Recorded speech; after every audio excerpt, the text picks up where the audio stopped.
Captain Lee Daeho stood on the bridge of the Earthship New Dawn, watching the stars through the main window. His uniform was clean and pressed, but he felt nervous. Today was the most important day in human history. After 300 years of space travel, aliens had finally contacted Earth. The message had arrived 6 months ago. A tall, bird-like creature with purple feathers and 4 arms appeared on every screen across Earth.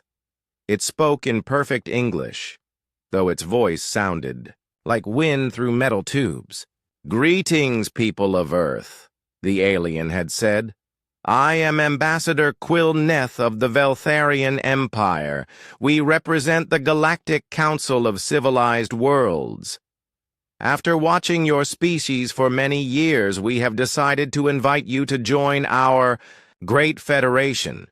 Lee Daeho remembered how the whole world had celebrated. Humans were not alone in the universe. They were being invited to join a group of advanced alien civilizations. It felt like winning the greatest prize imaginable. Dr. Park Ji-min walked up beside the captain. She was Earth's best scientist who studied alien life, even though she had never seen a real alien before today. Her dark hair was tied back in a simple ponytail, and she carried a tablet full of notes about what they might find. "Are you ready for this?" she asked Lee Daeho. "As ready as anyone can be," he replied. "What do you think they want from us?" Park Ji-min shrugged. "Maybe they need our help with something, or maybe they just want to be friends." Commander Kim Bo-ra joined them at the window. She was the ship's military officer, trained to protect the human delegation if things went wrong. Her hand rested near her weapon, but she tried to look calm and friendly. "We're approaching the council station now," Kim Bo-ra reported. "It's bigger than anything we've ever seen." Through the window, they could see a massive structure floating in space. It looked like a giant metal city with thousands of lights. Ships of all shapes and sizes moved around it like busy insects. Some ships were long and thin like needles. Others were round like bubbles. A few looked like they were made of crystal or living coral. "Look at all those different designs," Park Ji-min whispered. "Each one must be from a different alien species." The New Dawn received docking instructions in that same wind-through-metal voice. They were directed to a small port at the bottom of the station. Lee Daeho noticed that other ships were using much larger, fancier docking bays higher up on the station. "Interesting," Kim Bo-ra muttered. "They're putting us in the cheap seats." When they docked, Ambassador Quilneth was waiting for them. In person, the alien was even stranger than on the video message. Its purple feathers shimmered under the station lights, and its 4 arms moved independently as it gestured. Its eyes were large and yellow, like a bird of prey. "Welcome, humans," Quilneth said. "Please follow me to your quarters." They walked through corridors filled with aliens of every type imaginable. Tall, gray creatures with tentacles instead of arms floated past them. Small, furry beings with too many legs scurried along the walls. A group of aliens that looked like walking crystals chimed musical notes as they moved. All of them stared at the humans. Some pointed. Others made sounds that might have been laughter. Lee Daeho felt like an animal in a zoo. Their quarters were small and uncomfortable. The beds were too hard, the lights were too bright, and the air had a strange smell. Quilneth explained that these were the best rooms available for new species. "Tomorrow you will meet the High Council," Quilneth said. "They are very excited to see you." After the ambassador left, the 3 humans sat together in their cramped room. "Something doesn't feel right," Kim Bo-ra said. "Did you see how the other aliens looked at us? They weren't impressed. They looked amused." Park Ji-min nodded. And why are our rooms so much worse than what we saw other species getting? We're supposed to be honored guests. Lee Dae-ho had been thinking the same thing, but he didn't want to worry his team. Maybe it's just cultural differences. We don't understand their customs yet. The next morning, they were brought before the High Council. The council chamber was enormous, with hundreds of different alien species sitting in floating chairs arranged in a giant circle.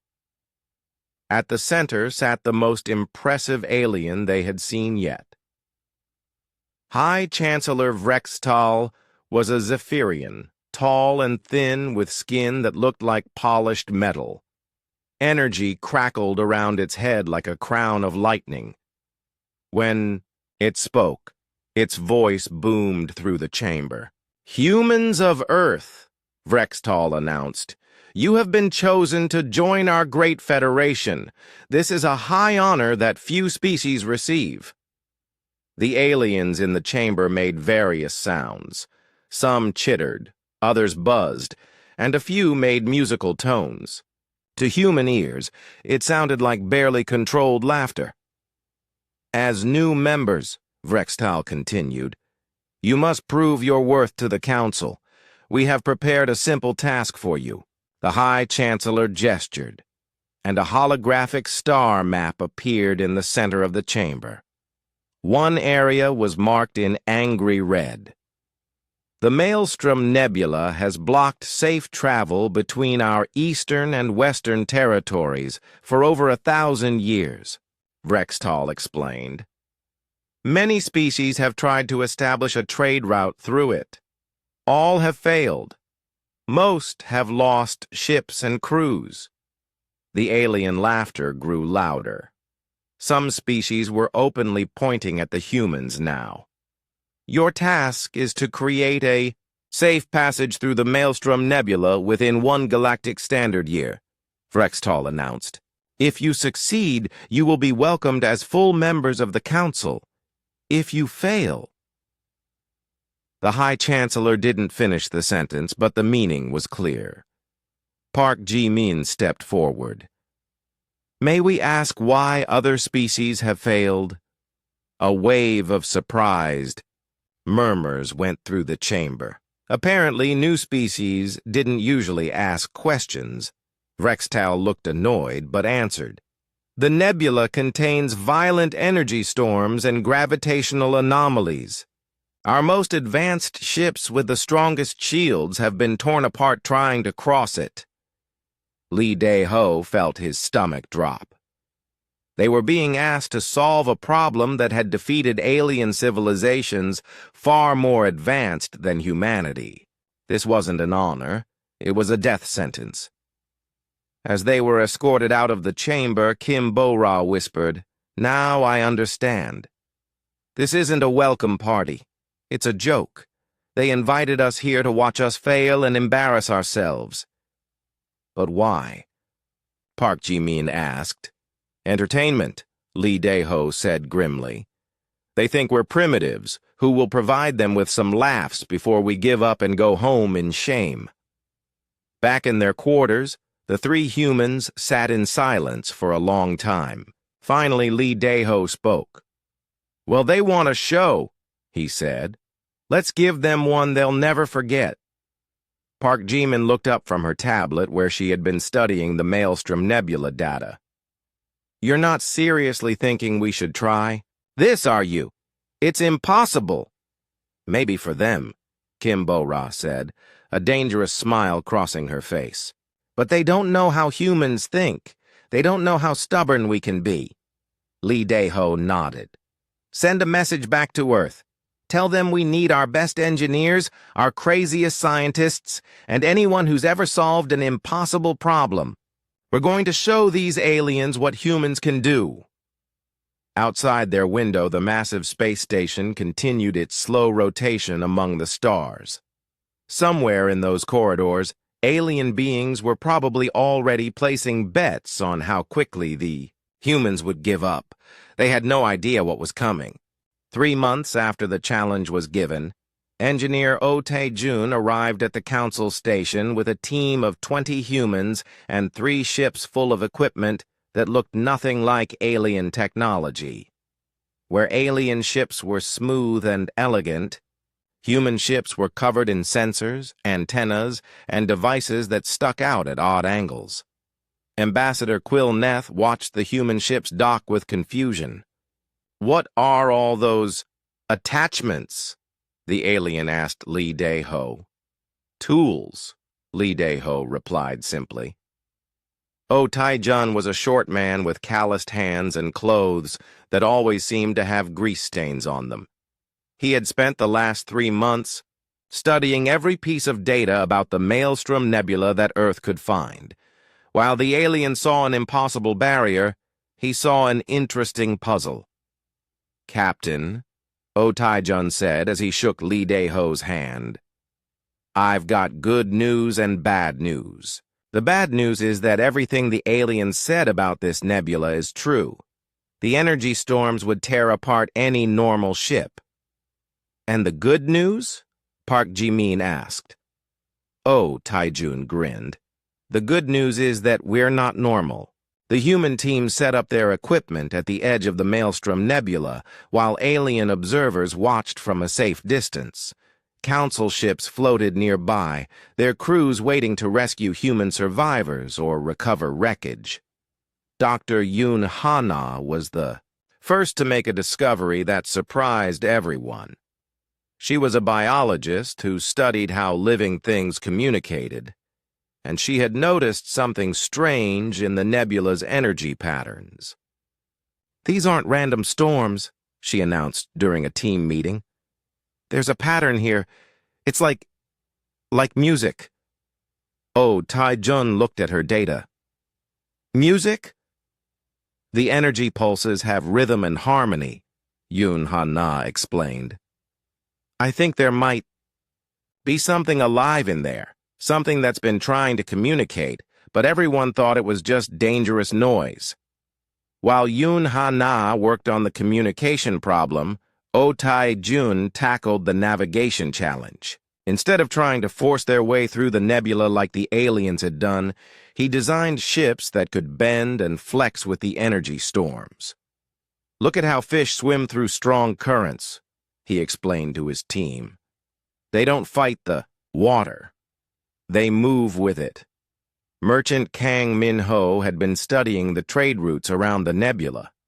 He was a practical man who understood that even the best solution wouldn't work if people couldn't afford to use it. "The aliens have been trying to brute force this problem," Kang Min-ho told the team.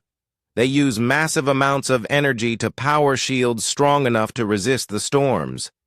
That's why only their biggest, most expensive ships even attempt the crossing. And most of those ships get destroyed anyway," Kim Bo-ra added. "Exactly," Kang Min-ho continued. "But what if we don't need shields at all? What if we work with the nebula instead of against it?"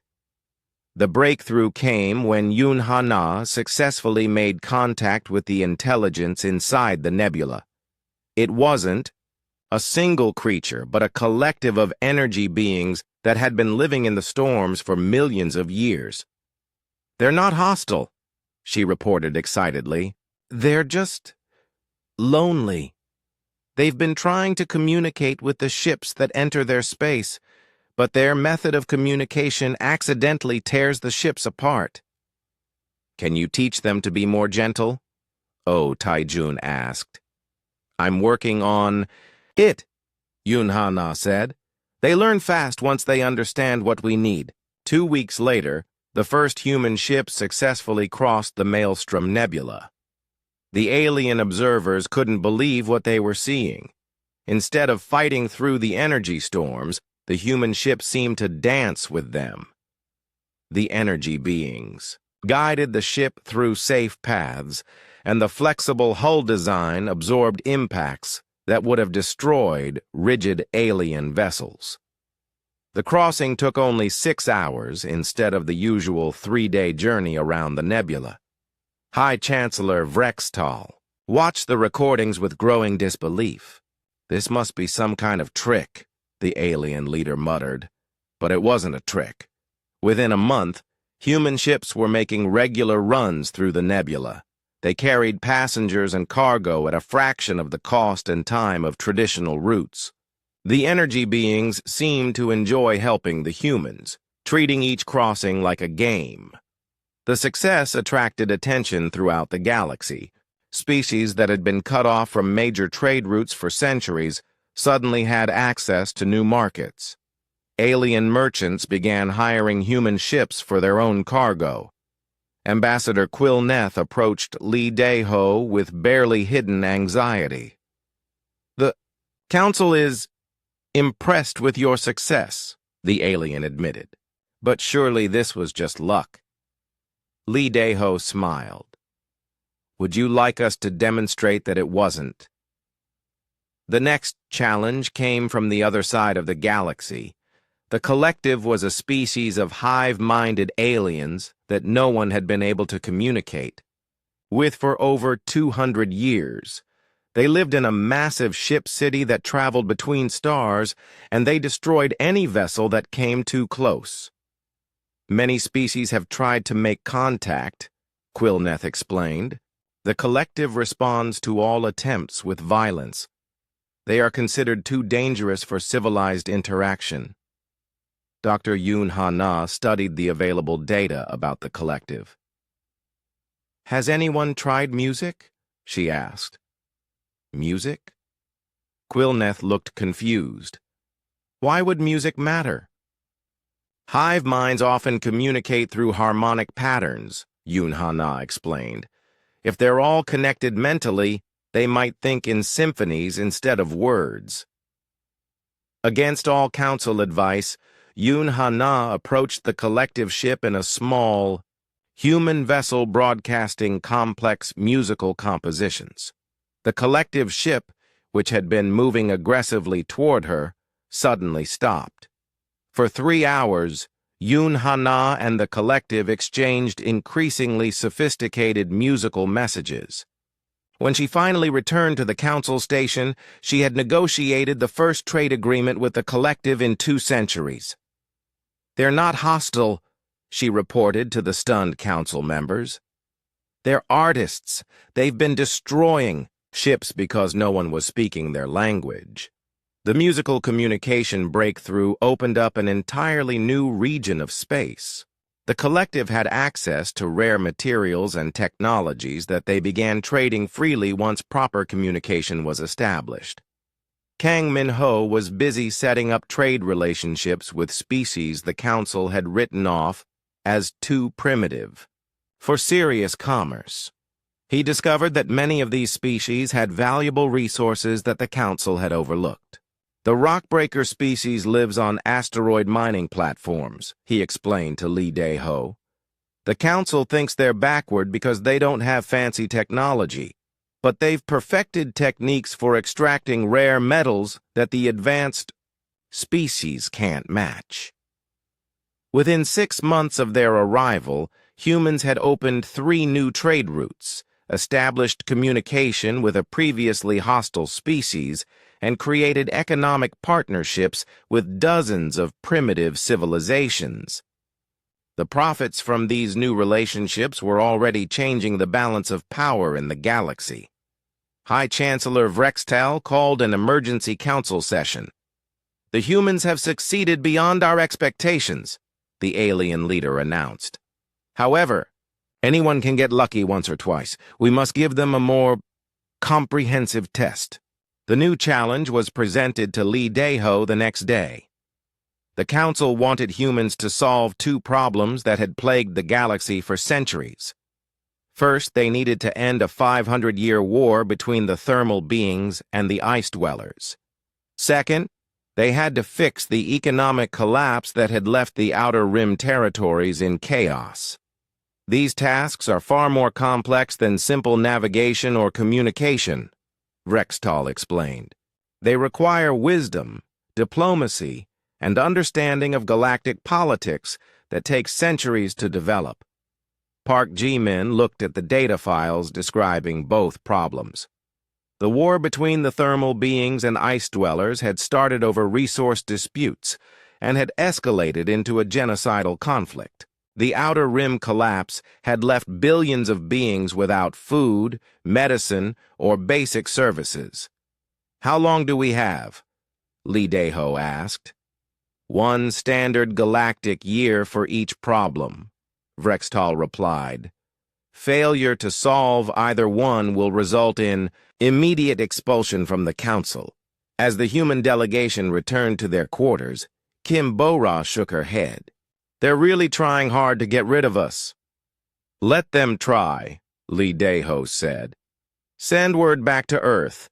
We need diplomats, economists, and anyone who's ever solved a war or fixed a broken economy." Park Jimin was already studying the conflict. Data. "You know what's interesting? These problems might not be as impossible as they think." "What do you mean?" Oh Taijun asked. "The aliens have been trying to solve these problems the same way for centuries," Park Jimin explained. "Maybe they just need a fresh perspective." Outside their window, alien ships continued their careful, predictable patterns around the station. Their crews had no idea that everything they thought they knew about problem-solving was about to change. Diplomat Shin A-Rin arrived at the war zone between the thermal beings and ice dwellers with a plan that made no sense to anyone except humans. She was a calm woman who had spent years resolving conflicts on Earth, and she looked at the 500-year war with fresh eyes. The thermal beings lived on planets close to stars, where temperatures reached thousands of degrees. They were creatures of living energy who needed intense heat to survive. The ice dwellers lived in the cold void between stars, building cities on frozen asteroids and ice comets. They would die instantly in the heat that the thermal beings required. "The Council has tried everything," the thermal being ambassador, Flameheart Rising, told Shin A-Rin. "They have sent armies, negotiators, and peacekeepers. Nothing works. The ice dwellers want to steal our heat. We want to survive." The ice dweller representative, Crystal Song Deep, had a different story. "The thermal beings expand constantly, melting our homes and destroying our cities. They claim we steal their heat, but heat is energy that flows naturally. We only take what spills into space." Shin A-Rin listened to both sides for 3 days. Then she asked a question that no council, mediator had ever asked. "What if you helped each other instead of fighting?" Both ambassadors stared at her. "That is impossible," Flameheart Rising said. "We are opposites. We cannot coexist." "Actually," Shin A-Rin said, opening her tablet, "you're perfect partners. The thermal beings produce more energy than you can use. It radiates into space where it's wasted. The ice dwellers need cooling systems for their technology, but they have to work hard to maintain the cold temperatures they require." She showed them a diagram. "What if the thermal beings sold excess energy to other species, and the ice dwellers provided cooling services? You could work together instead of against each other. The ice dwellers could build cooling stations around thermal being worlds," she continued. "The stations would collect waste heat and convert it to useful energy. The ice dwellers would get the energy they need, and the thermal beings would have better temperature control around their planets." Flameheart Rising and Crystal Song Deep looked at each other for the first time in centuries without hostility. "This could work," Crystal Song Deep admitted slowly. "The Council never suggested cooperation," Flameheart Rising said. "They only offered ways to keep us apart. Sometimes the best solution is not to solve a conflict, but to make it profitable," Shin A-Rin explained. While Shin A-Rin worked on ending the war, economic advisor Nam Jun-woo tackled the Outer Rim collapse. He was a practical man who had helped rebuild Earth's economy after several disasters, and he could see problems that the Council had missed. The Outer Rim territories had been rich and prosperous until their main trade routes were disrupted by pirate attacks. The Council's response had been to increase security, but that made trade more expensive. Higher costs meant fewer traders, which meant less income for the Outer Rim worlds. Eventually, the economy collapsed completely. The Council treats this like a security problem, Nam Junwoo explained to his team. But it's really an economic problem. These worlds need income, not just protection. Nam Junwoo introduced ideas that had never been tried in galactic society. He started microloan programs that let small businesses get started without huge investments. He organized cooperative farming where multiple species worked together to grow food more efficiently. Most importantly, he established democratic councils where local populations could make decisions about their own resources. The Council has been trying to manage the Outer Rim from thousands of light years away, he told Lee Dae-ho. But the people who live here know what they need better than distant bureaucrats.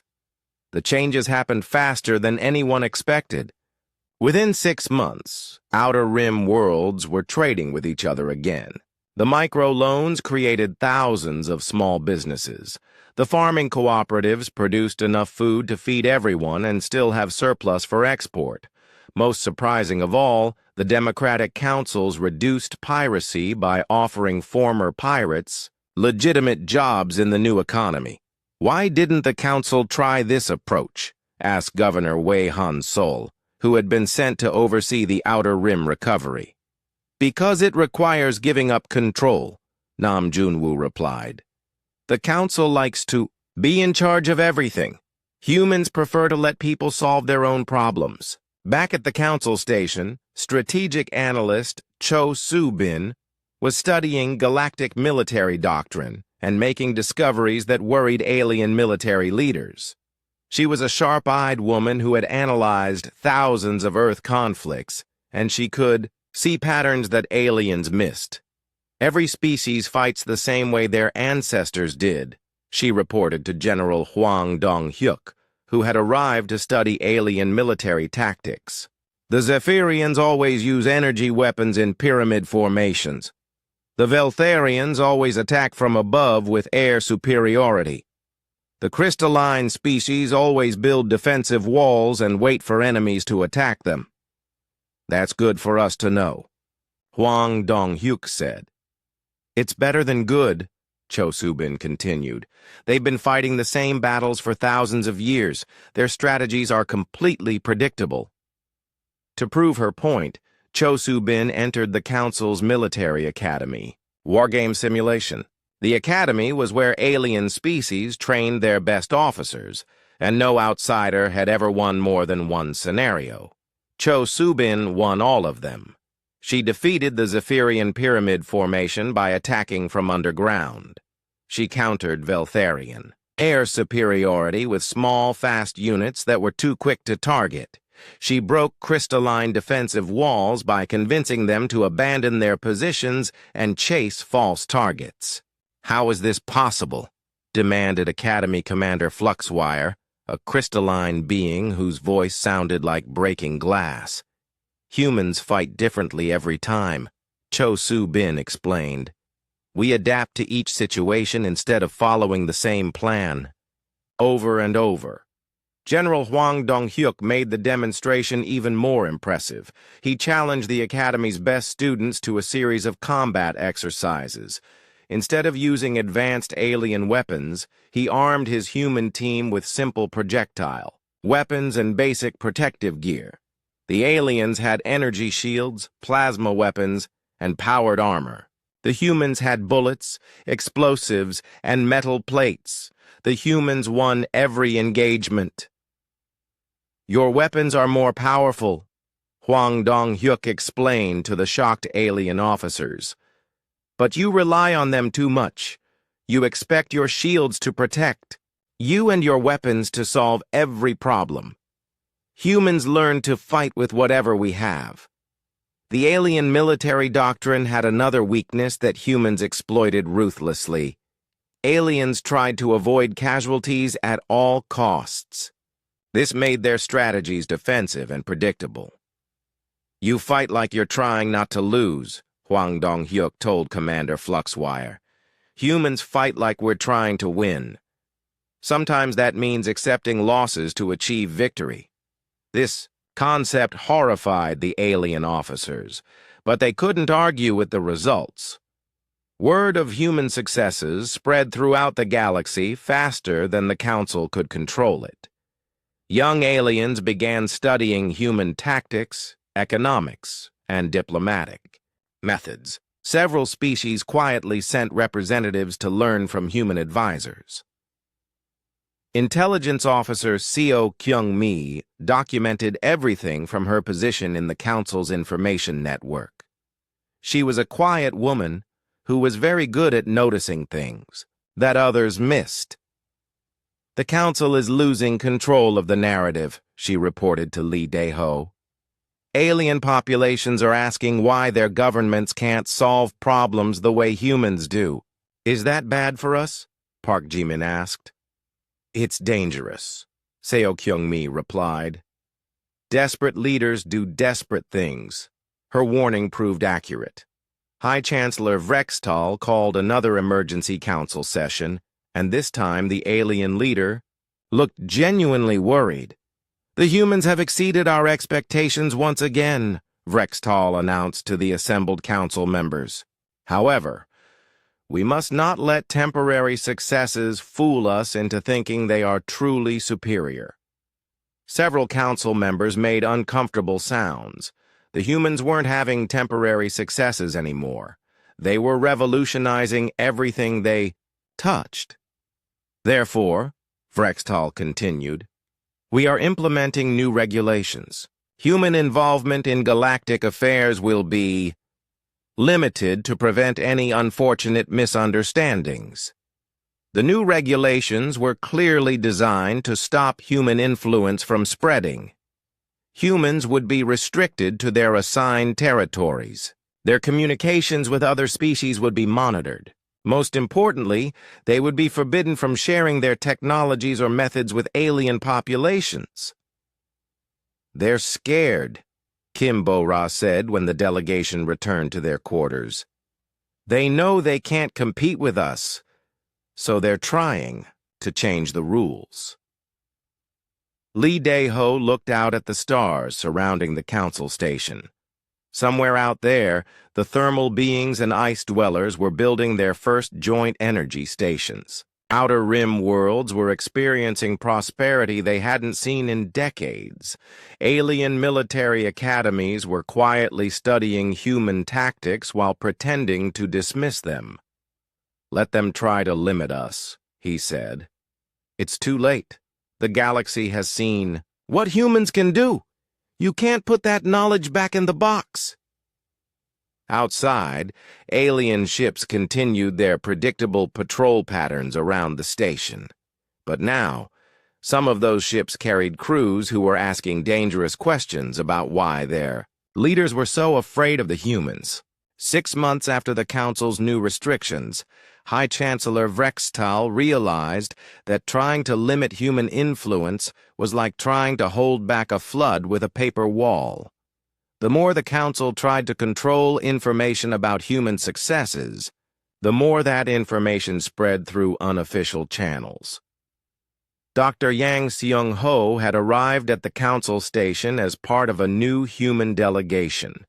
He was a specialist in understanding how different minds worked, and he had been studying alien psychology for months. What he discovered worried the Council leadership more than any military threat. "The problem isn't that humans are superior," Yang Seung-ho explained to Lee Dae-ho during a private meeting. "The problem is that aliens have been stagnant for thousands of years." "What do you mean?" Park Ji-min asked. "Look at their history," Yang Seung-ho said, showing them charts on his tablet. "Most alien species reached a certain level of development and then stopped growing. They perfected their societies and technologies, then spent centuries maintaining the status quo instead of improving. That doesn't sound terrible, Kim Bo-ra said. It is if you want to solve new problems, Yang Sung-ho replied. Humans never stopped adapting and changing. We kept developing new ideas because we had to. Earth forced us to evolve or die. These aliens created perfect worlds for themselves and then lost the ability to think outside their established patterns. The evidence was everywhere once you knew how to look for it. Alien technology was incredibly advanced, but hadn't changed significantly in hundreds of years. Their social structures were stable but rigid. Their military tactics were refined but predictable.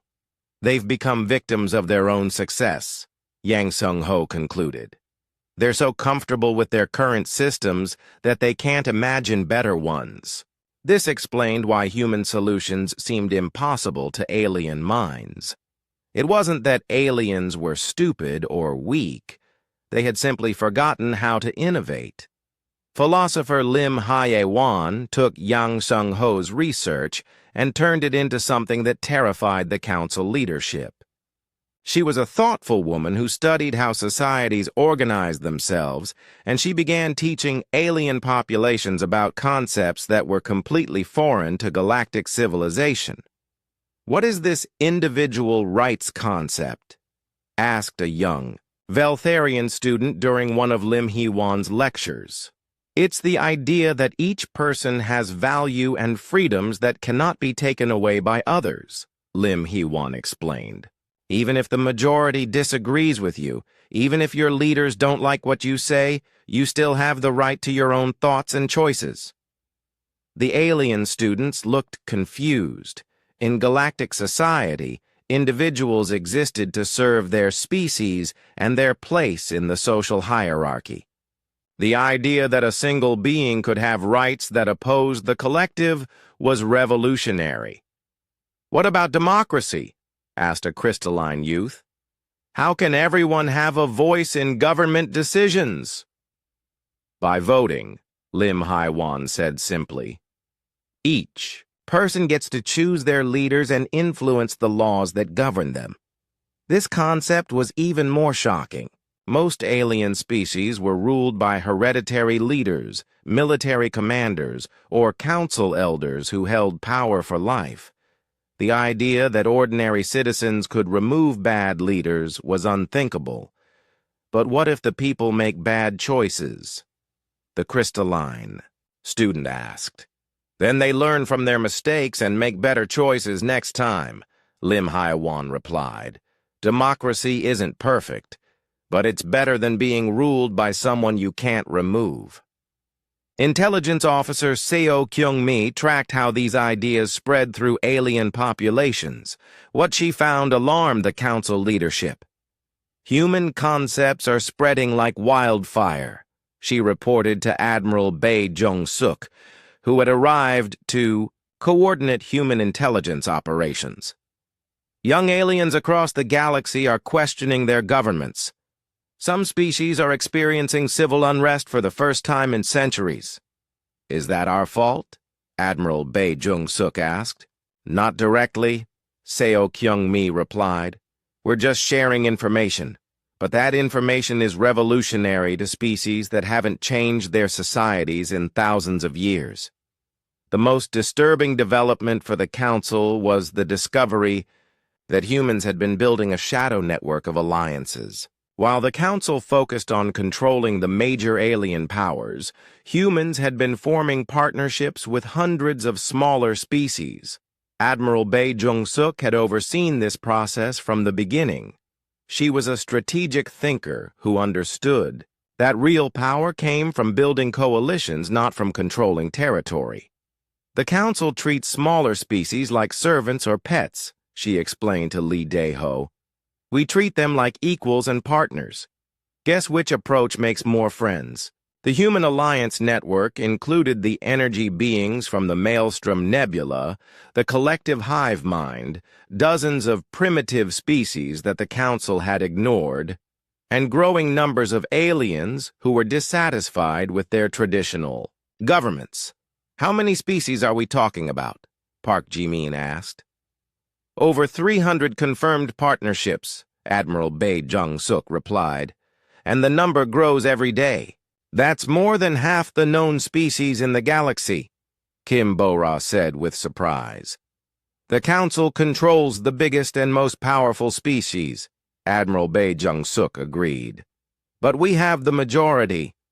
This revelation came at the worst possible time for High Chancellor Vrextal." The Zephyrian leader was facing increasing pressure from other council members who blamed him for the human problem.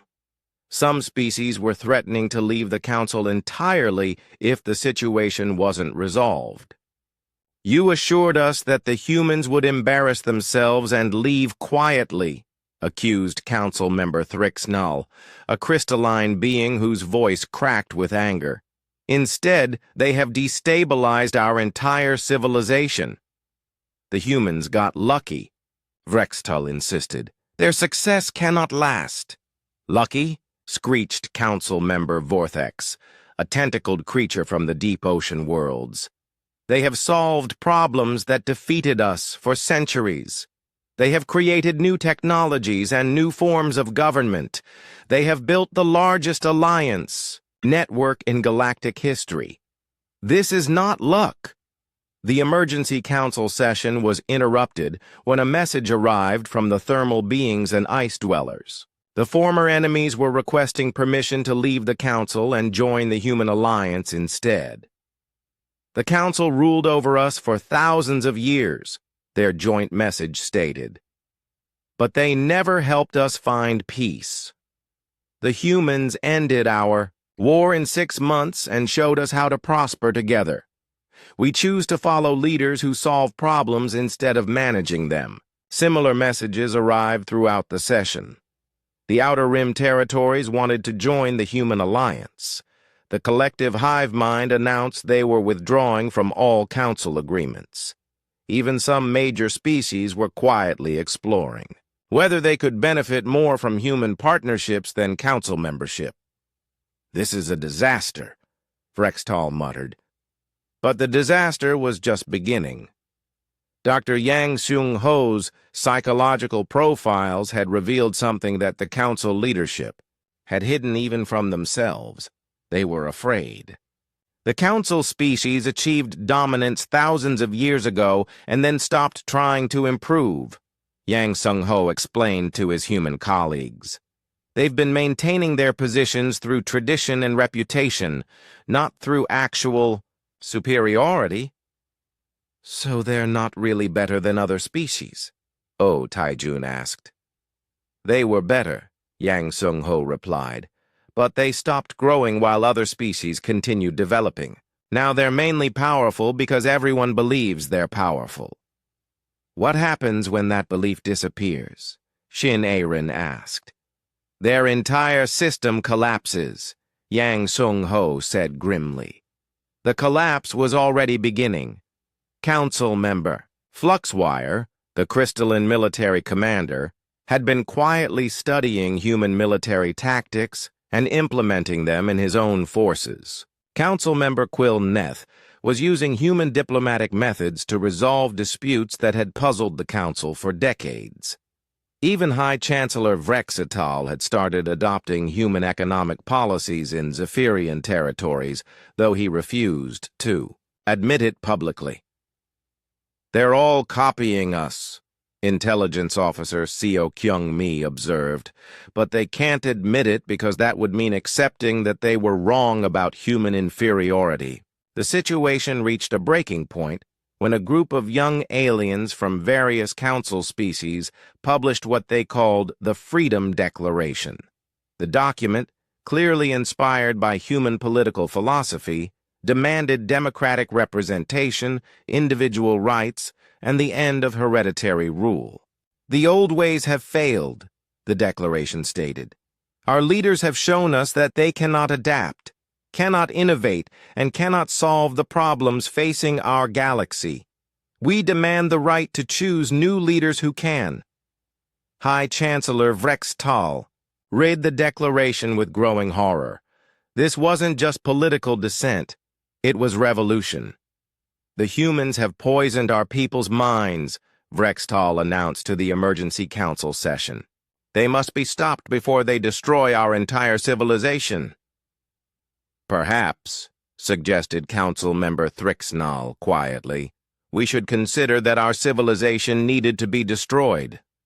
The comment sent shockwaves through the chamber. A council member had just suggested that the humans might be right. You're all infected with their madness, Vrextal snarled. I will not allow these primitives to destroy everything we have built. But as Vrextal looked around the council chamber, 1 year after the Freedom Declaration, President John Young stood before the largest gathering of alien species in galactic history. The first Democratic Assembly was being held on Earth, in a massive space station built specifically for the occasion. Representatives from over 800 species filled the chamber, including many that had never been allowed to speak in the old council system. The meeting had been called after the old Galactic Council effectively collapsed. High Chancellor Vrextal had tried to maintain control through military force, but most of his own military officers had refused to attack civilian populations. The final blow came when the Zephyrian people themselves voted to remove Vrextal from power and establish their first democratic government. Today marks a new beginning for our galaxy, President John Young announced. Her voice was calm and confident, without the arrogance that had characterized council leaders for millennia. We gather not as rulers and subjects, but as equals, seeking to build a better future together. In the audience, former council members sat alongside species they had once considered beneath notice. The contrast was striking. Where council sessions had been formal ceremonies designed to display power, the Democratic Assembly felt like a conversation between friends. Ambassador Park Hyo-jin had spent months organizing the assembly and establishing protocols that would allow hundreds of different species to participate effectively. She was a diplomatic genius who understood that real democracy required more than just voting. It required trust. The old system failed because it was built on fear and hierarchy, Park Hyo-jin had explained during the planning sessions. Leaders stayed in power by convincing everyone that change was dangerous. We need to show them that change can be wonderful. Fleet Admiral Lee Dae-ho, formerly Captain Lee Dae-ho, watched the proceedings from the security center. His promotion reflected humanity's new role in galactic affairs, but he wore the rank reluctantly. Humans had never wanted to become galactic leaders. They had simply wanted to solve interesting problems. It's remarkable, Dr. Park Ji-min said, joining him at the observation window. 2 years ago, we were invited here as a joke. Now we're hosting a meeting that will reshape the entire galaxy. The funny thing is, Lee Dae-ho replied, we're still doing exactly what we came here to do. We're just solving bigger problems. Now. The first major decision facing the assembly was what to do with former council leaders. Many species wanted trials and punishments for centuries of oppression. Others argued for forgiveness and reconciliation. President John Young addressed the issue directly. We cannot change the past, she said, but we can choose how we move forward. The old council system failed not because the people in it were evil, but because the system itself was broken. Punishing individuals won't fix a broken system. Building a better system will. Her speech was interrupted by an unexpected speaker. High Chancellor Vrextal, the former Zephyrian leader, had requested permission to address the assembly. The chamber fell silent as the alien who had started this entire chain of events walked slowly to the speaker's platform. Vrextal looked older and smaller than before, stripped of the energy crown, and ceremonial robes that had made him seem so powerful. "I owe you all an apology," Vrextal said, his voice barely audible. "I invited the humans to our council as a prank. I wanted to humiliate them and prove our superiority. Instead, they showed us how inferior we had become." The chamber remained silent. Many beings had never heard a council leader apologize for anything. "The humans succeeded not because they are better than us," Vrextal continued, "but because they never stopped trying to become better. While we celebrated our perfection, they embraced their imperfection and used it to grow stronger." Vrextal looked directly at President John Myung. "You could have destroyed us when you gained power. Instead, you offered us partnership and respect.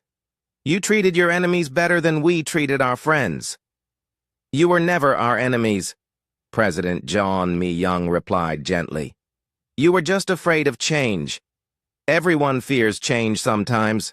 "What I fear now," Vrextal said, "is that we may have learned this lesson too late. Can a galaxy that has been stagnant for millennia really change?" "Change is happening all around us," President John Myung said, gesturing to the diverse crowd in the chamber. "Look at this assembly. 2 years ago, most of these species had never spoken to each other as equals. Today, they're working together to build a new form of government." She was right. The assembly included energy beings who communicated through light patterns, aquatic species who required water-filled chambers, silicon-based life forms that thought in geological timescales, and dozens of other types of life that had never been able to participate in galactic governance before. "The key to change," President John Myung continued, "is not to become something completely different, but to become the best version of what you already are." This philosophy had guided human policy throughout their rise to galactic influence. Instead of imposing human systems on alien species, they had helped each species develop solutions that worked for their unique biology and culture. The thermal. Beings and ice dwellers had created a joint energy consortium that was revolutionizing power distribution across the galaxy. The collective hive mind had become the galaxy's most effective information network, connecting species across vast distances. Even the former council species had found new roles in the democratic system. The Zephyrians had become expert mediators, using their natural energy manipulation abilities to facilitate communication between incompatible species. The Veltharians had established the galaxy's most advanced education system, teaching young beings from all species to think creatively and solve problems. The Crystallines had created new forms of art and music that helped diverse species understand each other better. "We each bring something unique to the galaxy," President John Myung explained. "The old council tried to make everyone the same. The new alliance celebrates our differences and finds ways to make them work together." The alliance system that emerged from the assembly was unlike anything the galaxy had seen before. Instead of a rigid hierarchy with a few species ruling over many, it was a flexible network where species could participate at whatever level worked for them. Some species joined completely, adopting democratic governments and human-inspired economic systems. Others maintained their traditional structures while participating in specific alliance programs. A few chose to remain independent but established trade and communication agreements. "The beauty of this system," Ambassador Park Hyo-jin explained, to visiting diplomats, "is that it doesn't require anyone to give up their identity. It just asks them to be open to learning from others." The results were spectacular. Technological development accelerated as species shared knowledge freely instead of hoarding it. Economic growth exploded as new trade relationships formed across old barriers. Cultural exchange flourished as beings discovered the joy of learning from radically different perspectives. Most importantly, conflict between species virtually disappeared. It was hard to fight with someone you understood and respected, even if you disagreed with them. Fleet Admiral Lee Dae-ho found himself with a new problem.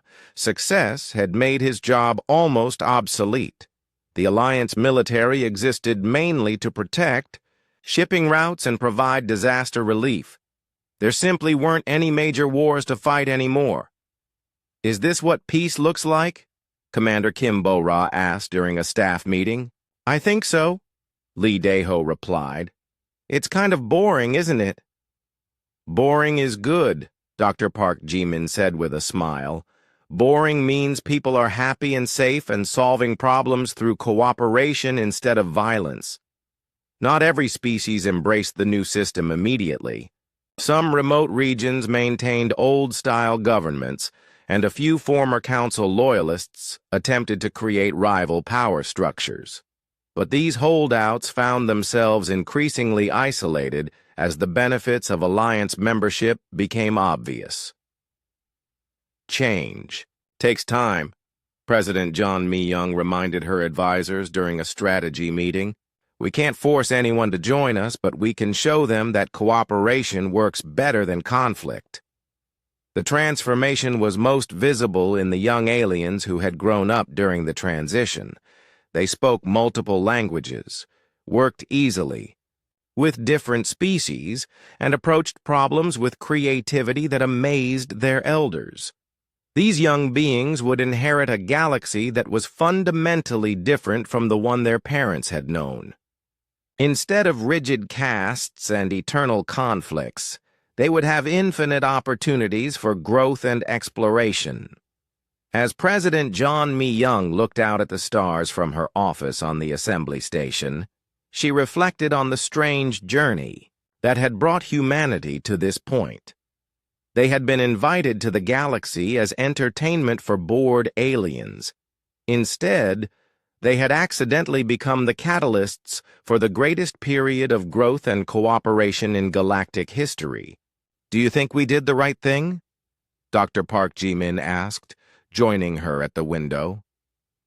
"I think we did what humans always do," President John Mi-young replied. "We saw problems that needed solving and we solved them. We just happened to solve them better than anyone expected." Below them, ships from hundreds of different species moved in harmonious patterns around the station.